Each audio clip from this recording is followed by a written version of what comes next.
everybody's scratching their head. How the hell did Romney lose? And he lost rather handedly.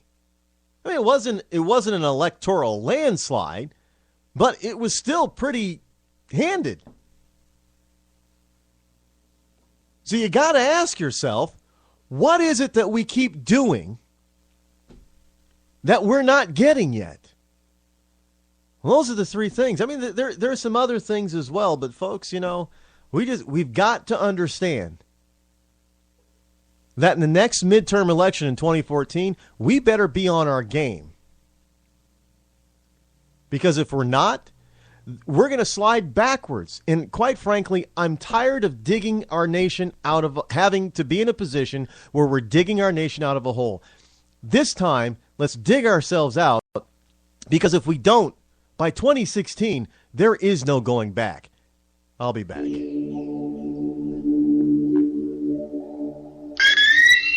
My name is Ronald Reagan. I have been asked to talk on several subjects that have to do with the problems of the day. Now, back in 1927, an American socialist, Norman Thomas, 6 times candidate for president on the Socialist Party ticket, said the American people would never vote for socialism. But he said under the name of liberalism, the American people will adopt every fragment of the socialist program. There are many ways in which our government has invaded the precincts of private citizens, the method of earning a living. One of the traditional methods of imposing statism or socialism on a people has been by way of medicine. It's very easy to disguise a medical program as a humanitarian project. Most people are a little reluctant to oppose anything that suggests medical care for people who possibly can't afford it.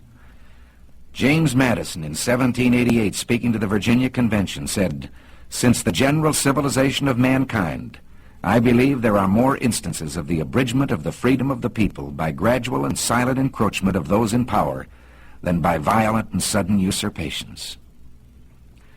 Now, in our country, under our free enterprise system, we have seen medicine reach the greatest heights that it has in any country in the world. Today, the relationship between patient and doctor in this country is something to be envied any place. The privacy, the care that is given to a person, the right to choose a doctor, the right to go from one doctor to the other. But let's also look from the other side at the freedom the doctor loses. A doctor would be reluctant to say this. Well, like you, I'm only a patient, so I can say it in his behalf. The doctor begins to lose freedoms. It's like telling a lie, and one leads to another. First, you decide that the doctor can have so many patients. They're equally divided among the various doctors by the government. But then the doctors aren't equally divided geographically. So a doctor decides he wants to practice in one town, and the government has to say to him, you can't live in that town. They already have enough doctors. You have to go someplace else. And from here, it's only a short step to dictating where he will go. This is a freedom that I wonder whether any of us have the right to take from any human being. Take it into your own occupation or that of your husband. All of us can see what happens once you establish the precedent that the government can determine a man's working place and his working methods, determine his employment. From here, it's a short step to all the rest of socialism, to determining his pay. And pretty soon, your son won't decide when he's in school where he will go or what he will do for a living.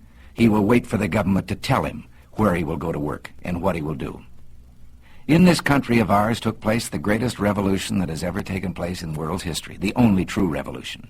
Every other revolution simply exchanged one set of rulers for another. But here, for the first time in all the thousands of years of man's relation to man, a little group of men, the Founding Fathers, for the first time, established the idea that you and I had within ourselves the God-given right and ability to determine our own destiny. This freedom was built into our government with safeguards.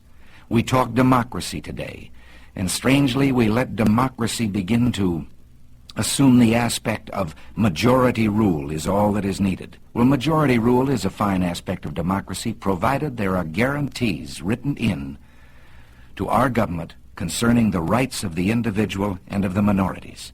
What can we do about this? Well, you and I can do a great deal. We can write to our congressmen, to our senators. We can say right now that we want no further encroachment on these individual liberties and freedoms. And at the moment The key issue is we do not want socialized medicine. If you don't, this program, I promise you, will pass just as surely as the sun will come up tomorrow. And behind it will come other federal programs that will invade every area of freedom as we have known it in this country. Until, one day, as Norman Thomas said, we will awake to find that we have socialism. And if you don't do this, and if I don't do it, one of these days, you and I are going to spend our sunset years telling our children and our children's children what it once was like in America when men were free.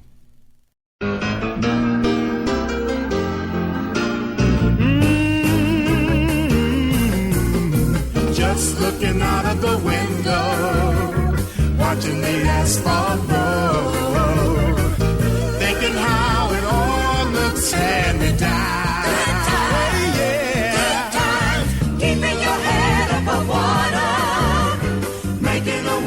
You can. Temporary layoffs. Good times. Easy credit rip-offs. Good times. Ain't we lucky we got 'em? Good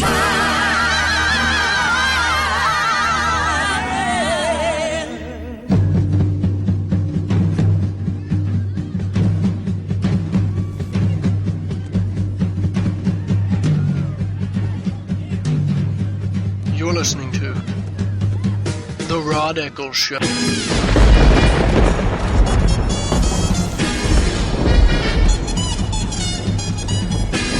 And we are back, coming on like a thunderstorm. Yes, we are. We're going to cause some damage to the Democratic ideals and to the Democratic Party come 2014. Now, look, folks, I know that you don't like hearing, well, we're going to get them next time. We're going to get them next time. And we're really going to get them next time. Well, you know, when there are two things here. There are two ways to look at this. Either be totally depressed in utter defeat and go, you know, yipping like a dog with our tails between our legs, or we can assess what went wrong. You know, because we don't do that enough on the conservative side because we're so focused on conservatism. You know, conservatism is the right way to go. Conservatism is the good thing. Conservatism is what our founding fathers were all about. Yeah, all of that is true, but you know what? The way we're presenting it, it doesn't sound palatable. I mean, look, you just had an election yesterday where people voted for government instead of individual accomplishment. Think about that. You had an election yesterday where people basically voted for government solution to everything in their life because Obama made it sound and look cool versus rugged self-accomplishment. Look what we have.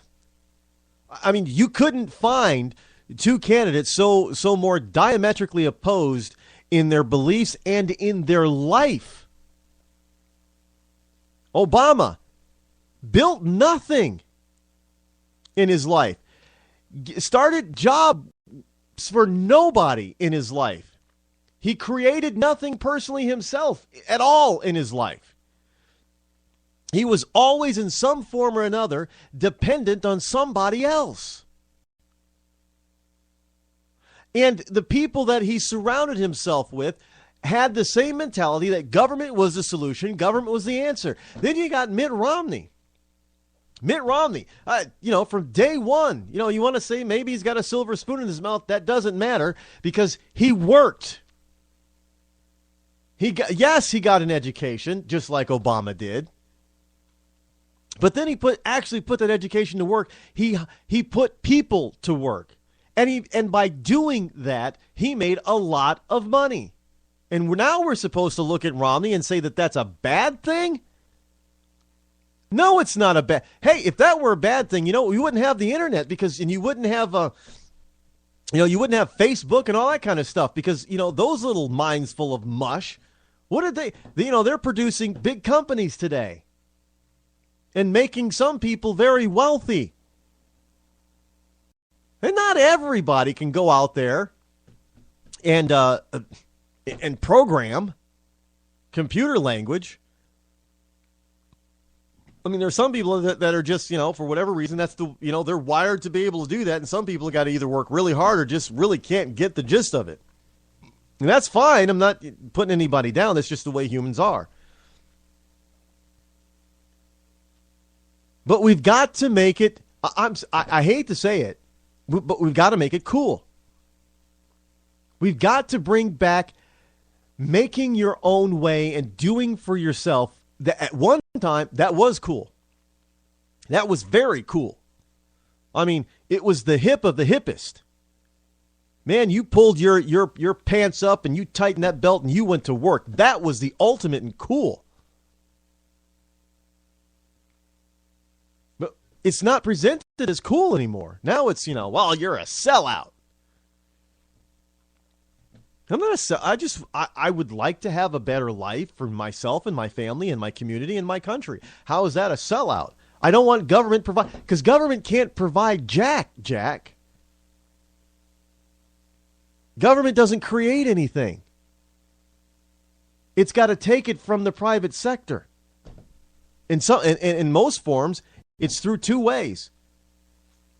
Regulation that prevents you from doing things, and taxation, which again prevents you from doing things because it takes money out of your pocket. Regulation takes money out of your pocket because it costs money to comply with regulation, and taxation obviously costs money because that's the whole form of taxes, to get money from you. But now we're supposed to think it's cool to overtax the wealthy. Did you know that Obama's dad once said, and this is written documentation, that he believed that 100% taxation was acceptable, so long as the government then provided all the necessary needs of the people that were taxed 100%. Folks, that's communism. That's not Marxism. It's not socialism. That's communism. Government does everything. That was the USSR. That was China up until a decade and a half or so ago. These are the. I can bring this stuff up. Well, these are the facts. These are the dreams of Obama's father, from Obama's father to Obama. These are facts. But they're not cool. The way that we're presenting them anyway. I mean, we got to stop this, we'll get him next. It's got to be this time. And we've got to figure out how to do it this time. And obviously we can't, what's the definition of insanity? Doing the same thing over and over again, but expecting a different result. Look, we've done this already. We brought out the stodgy, stale, unexciting Republican who really wasn't a conservative, John McCain. And even McCain realized it a little bit, which is why he brought on Sarah Palin as his running mate. She brought a little bit of excitement and coolness to his campaign, but she couldn't. Sarah Palin wasn't cool enough to overcome the staleness of John McCain.